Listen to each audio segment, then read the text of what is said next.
ಕರ್ನಾಟಕ ದಲಿತ ಸಂಘರ್ಷ ಸಮಿತಿ ಅಂಬೇಡ್ಕರ್ ವಾದ ತಾಲೂಕಾ ಸಮಿತಿ ವತಿಯಿಂದ ಕಾಳಗಿ ಪಟ್ಟಣದ ಪ್ರವಾಸಿ ಮಂದಿರದಲ್ಲಿ ಜಿಲ್ಲಾ ಸಮಿತಿ ಆದೇಶದ ಮೇರೆಗೆ ತಾಲೂಕಾ ಮಟ್ಟದ ಸರ್ವ ಸದಸ್ಯರ ಸಭೆ ಹಾಗೂ ತಾಲೂಕಾ ಸಮಿತಿ ಪುನರ್ರಚನೆ ಸಭೆಯನ್ನ ಕರೆಯಲಾಗಿದ್ದು, ಮೊದಲಿಗೆ ಅಂಬೇಡ್ಕರ್ ಅವರ ಭಾವಚಿತ್ರಕ್ಕೆ ಪೂಜೆ ಸಲ್ಲಿಸಿ ನಂತರ ಸಭೆಯ ಅಧ್ಯಕ್ಷತೆಯನ್ನು ವಿಭಾಗೀಯ ಸಂಘಟನಾ ಸಂಚಾಲಕರಾದಂತಹ ಶ್ರೀನಿವಾಸ ಕೆಳಗಿ ವಹಿಸಿದ್ದು, ಮುಖ್ಯ ಅತಿಥಿಯಾಗಿ ಸಂಜೀವ್ ಕುಮಾರ್ ಜವಳಕರ್ ಜಿಲ್ಲಾ ಸಂಚಾಲಕರು, ಅತಿಥಿಗಳಾಗಿ ಬಾಬುರಾವ್ ಶೆಳಗಿ, ಮಾರುತಿ ಹುಳಗೋಳಕರ್ ಸೇರಿದಂತೆ ಇತರರು ಭಾಗಿಯಾಗಿದ್ದರು.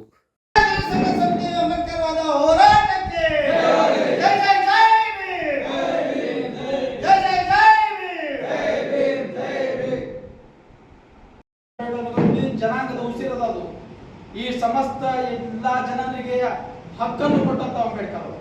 ಶಿಕ್ಷಣದ ಹಕ್ಕು, ನೈತಿಕತೆ ಹಕ್ಕು, ಆರ್ಟಿಕಲ್ 14, 15, 16, 17 ಬಾಬಾ ಸಾಹೇಬ್ರ ಏನೋ ಒಂದು ಆರ್ಟಿಕಲ್ 14ರಿಂದ 17 ತರವಲ್ಲ, ಇಡೀ ಮಾನವ ಜನಾಂಗವನ್ನು ಯಾವ ರೀತಿ ಬದುಕಬೇಕು, ಯಾವ ರೀತಿ ಬಾಳ್ಬೇಕು ಅನ್ನೋದ್ರ ಬಗ್ಗೆ ಹೇಳುವಂತ ಒಂದು ವಿಷಯ ಅದರಲ್ಲಿ. ಹೀಗಾಗಿ ಇನ್ನೊಂದು ವಿಷಯ ಹೇಳ್ಬೇಕಾದ್ರೆ, ಈ ಚಳವಳಿ ಕಟ್ಟಬೇಕಾದ್ರೆ ಅನೇಕ ಜನರ ಶ್ರಮದಾನ ಇದೆ, ಅನೇಕ ಜನರ ಹೋರಾಟ ಇದೆ, ಅನೇಕ ಜನರ ತ್ಯಾಗ ಇದೆ, ಅನೇಕ ಜನರ ಬಲಿದಾನ ಸಹಿತ ಇದೆ, ಅನೇಕ ಜನರ ಸಂಘಟನೆಗೋಸ್ಕರ ತಮ್ಮ ಸರ್ವಸ್ವವನ್ನೇ ತ್ಯಾಗ ಮಾಡಿಕೊಂಡು ಸಹಿತ ಈ ಸಂಘಟನೆ ಇಲ್ಲಿ ತನಕ ತಂದ 50 ವರ್ಷ ಆಯ್ತಿದ್ದು. ಮಲೆ ಮಾದಿಗರ ಹಾಡು 1974ರಲ್ಲಿ ರಚನೆ ಆದಂತ ಒಂದು ಗೀತೆ ಸಿದ್ಲಿಂಗಯ್ಯ ಅವರು. ಮಲೆ ಮಾದಿಗರ ಹಾಡು ರಚನೆ ಆಗಬೇಕಂತ ಪೂರ್ವದಲ್ಲಿ ಬಿ ಬಸಲಿಂಗಪ್ಪನವರು ಮೈಸೂರಲ್ಲಿ ಒಂದು ಕಾರ್ಯಕ್ರಮದಲ್ಲಿ ಕುವೆಂಪು ಉದ್ಘಾಟಕರಾಗಿರ್ತಾರ. ಕನ್ನಡ ಸಾಹಿತ್ಯ ಭೂಸಾ ಸಾಹಿತ್ಯ ಅಂತ ಹೇಳ್ಬಿಡ್ತಾರ.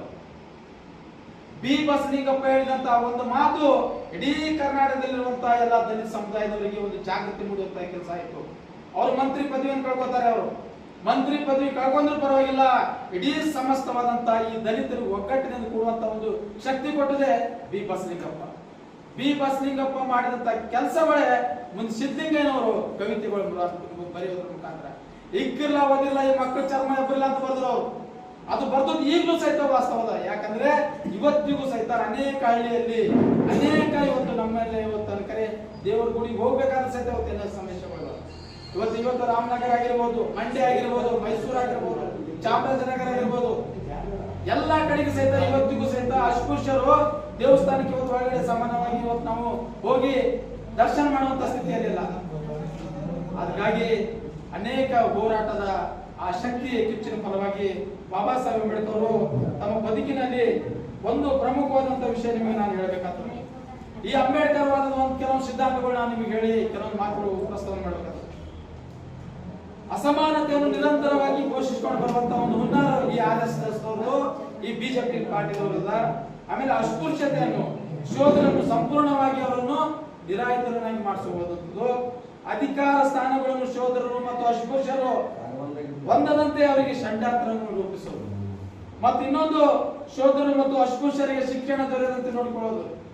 ಈಗಲೂ ಸಹಿತ ಶಿಕ್ಷಣ ಶಾಲೆಗಳಿರ್ತಾವ, ಶಿಕ್ಷಕರಿರಲ್ಲ, ಶಿಕ್ಷಕರಿದ್ರೆ ಮಕ್ಕಳು ಇರಲ್ಲ, ಮಕ್ಕಳಿದ್ರೆ ಅಲ್ಲಿ ಕಡೆ ಕಟ್ಟಡಗಳು ಇರಲ್ಲ.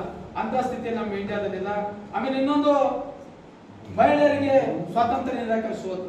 ಇವೆಲ್ಲ ಅಂಶಗಳನ್ನು ಇಟ್ಕೊಂಡು ಬಾಬಾ ಸಾಹೇಬ್ ಅಂಬೇಡ್ಕರ್ ಹೇಳ್ತಾರೆ, ಈ ದಲಿತರು ಉದ್ಧಾರ ಆಗ್ಬೇಕಾದ್ರೆ ಸ್ವಯಂ ಪ್ರಕಾಶಿತರಾಗಿರುವಂತ ಈ ಬುದ್ಧನ ಸಿದ್ಧಾಂತ ಅಡಿಯಲ್ಲಿ ಸ್ವ ಸುಧಾರಣೆ, ಸ್ವ ಪ್ರಗತಿ, ಸ್ವ ಸ್ವಾಭಿಮಾನ, जिंदाबाद जिंदाबाद जिंदाबाद जिंदाबाद जिंदाबाद। जब तक सूरज चांद रहेगा बाबा साहब का नाम रहेगा, जब तक सूरज चांद रहेगा बाबा साहब का नाम रहेगा। अमर रहे अमर रहे बाबा साहब, अमर रहे अमर रहे बाबा साहब, अमर रहे। ಅಷ್ಟೇ ಅಲ್ಲದೆ ಈ ಸಂದರ್ಭದಲ್ಲಿ ಗಣ್ಯಾತಿ ಗಣ್ಯರು ಕೂಡ ಪಾಲ್ಗೊಂಡಿದ್ದು ವಿಶೇಷವಾಗಿದೆ. Bureau report, Hanumanth Kudahalli, BV5 news Kannada, Kalagi.